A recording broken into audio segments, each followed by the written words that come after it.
Hello， 歡迎嚟到 Copycat Recipe 還原食譜。今日要還原嘅係超簡單又邪惡嘅家常料理，一鍋到底30分鐘就完成嘅芝心和牛漢堡咖喱飯。一切開會有流心芝士爆出嚟嘅，啱晒中意和牛漢堡扒又中意芝士嘅你。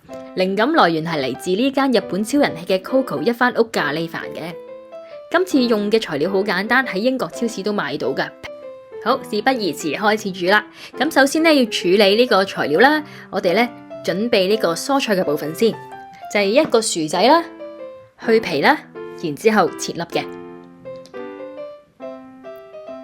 咁因為咧我想呢一個餸咧快啲煮好啊，咁所以咧我切粒咧係會切得細粒啲嘅，咁切到好似骰仔咁大啦。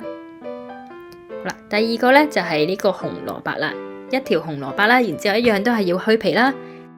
然之後都係要切粒啦，咁記住切粒咧係差唔多大細啦，咁先會容易啲去煮啦。咁咧去完皮之後咧就切走個前面同埋後面啦。咁咧切呢個薯仔咧都係要切平佢啦，然之後咧揾呢啲平嘅位置放喺個砧板上面咧就冇咁容易走位啦。好，咁我哋係切平佢啦。跟住就可以平放喺砧板上面再切啦，咁就唔會喐來喐去啦。然之後咧就切啦，啱啱講過啦，就係骰仔咁大嘅大細啦。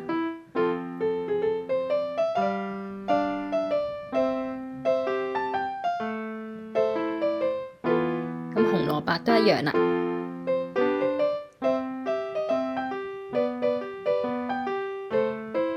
跟住咧就係準備一瓣嘅蒜頭啦。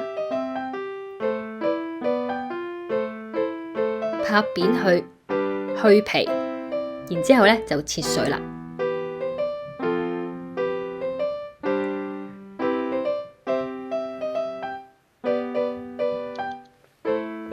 咁拍扁咗之後咧就好容易去皮噶啦。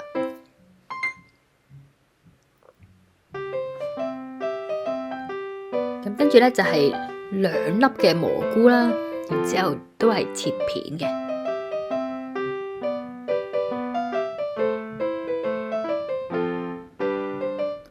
因為我想一鍋到尾，同埋咧又有肉又有菜啦，咁所以就加埋呢啲配菜啦。咁佢哋同咖喱都好夾嘅。切完之後咧就可以將所有嘅配料擺喺砧板上面備用啦。跟住就可以準備我哋嘅主角芝心和牛漢堡扒啦。咁呢個和牛咧喺英國超市 Aldi 買嘅，咁只係3磅9毫9就已經有2塊啦，而且咧係英國牛嚟嘅。係超級抵，即係圍返港紙40蚊有找啦。咁咧，首先將呢個漢堡扒輕輕咁撳扁啦，然之後咧就釀入混合芝士啦。咁我呢包芝士咧就係混合咗車打同埋水牛芝士嘅，係 M&S 買嘅。咁咧，因為我中意佢車打嘅芝士味啦，同埋中意佢水牛嘅拉絲效果嘅。咁車打芝士咧其實有3種嘅。如果你中意輕啲嘅芝士味咧，可以揀 mild 啦，咁亦都有 medium 啦，同埋 mature 嘅。如果你想濃啲嘅，就會揀成熟嘅 mature 嘅車打芝士啦。又或者可以揀另外一隻芝士叫做 Parmesan cheese 啦，就係巴馬臣芝士，都係好濃嘅芝士味嘅。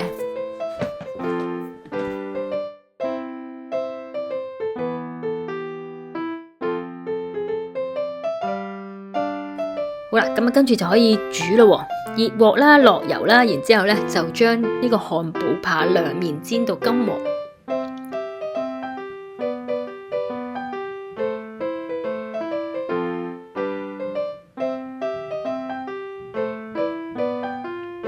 然之後咧就可以加呢個蒜蓉啦，同埋你嘅配菜薯仔、紅蘿蔔同埋呢個蘑菇。炒返幾分鐘之後咧就可以加水啦。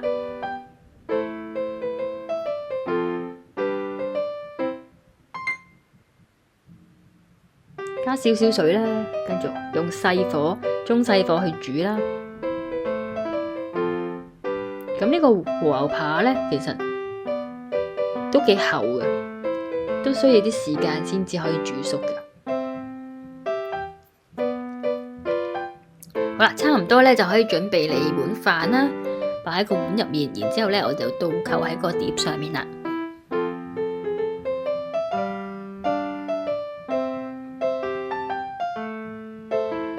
咁煮到個和牛漢堡扒熟咗咧，就可以將個和牛漢堡扒咧放上去飯上面咯。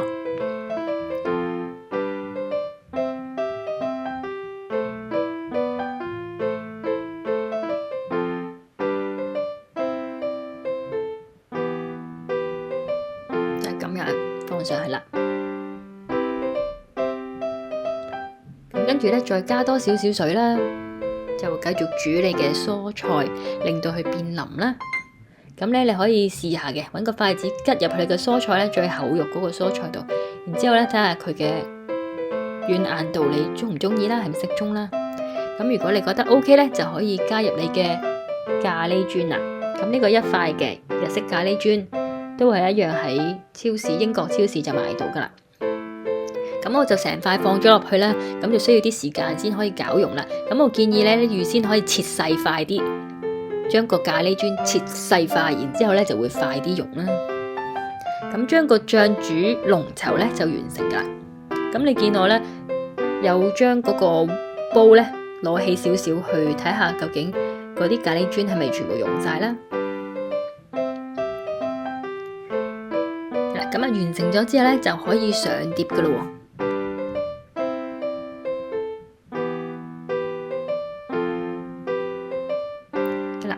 咁最後就係淋上呢個香濃嘅咖喱汁，咁呢個就係個成品芝士流心和牛漢堡扒咖喱飯。個食譜就放咗喺片尾啦。